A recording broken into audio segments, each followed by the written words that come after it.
nuyu di la jaare. jërëjëf. man la Djibi Seye. Djibi Seye.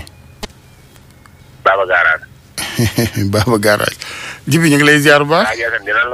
dinañ la sonal de parce que li ñu bëgg nii dafa yàgg de. ah waaw mais def naa ni gars yi dégg nañ leen léegi de. waaw. waaw mais yow tamit dañ la amal njukkal quoi dañ la amal njukkal yow. ah rajo kat loolooy njëriñu rajo nag.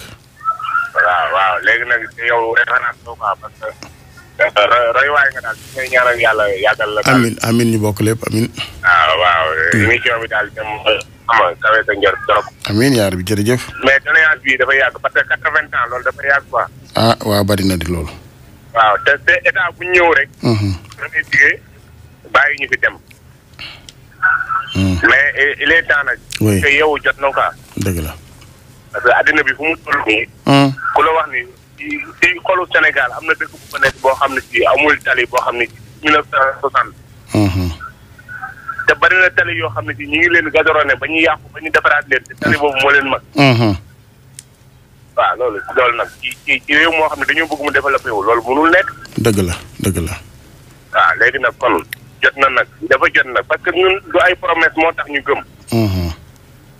instant yi moom lu leer mooy tax ñu gëm ni lii dañ parce que depuis 1960 ba tey ñu ngi ñuy dig. Senghor dig nañu ba yàlla jëlee ko fi Abdou Diouf même chose Abdoulaye Wade ñëw Abdoulaye ci président Macky Sall mi fi nekk ñu ngi koy ñaan nag. comme moom defar na Fatick ba mu ñëw Bambey. waaw puus nañ tali bi ba mu egg ci APS bi nañ ko puus mu egg ngaay rek. waaw yomb na yàlla incha allah. dina parce que waaw dinañ gis seen bopp ci ñu bëri ci gis seen bopp. maa la ko wax yàlla baax na jërëjëf Seye jërëjëf.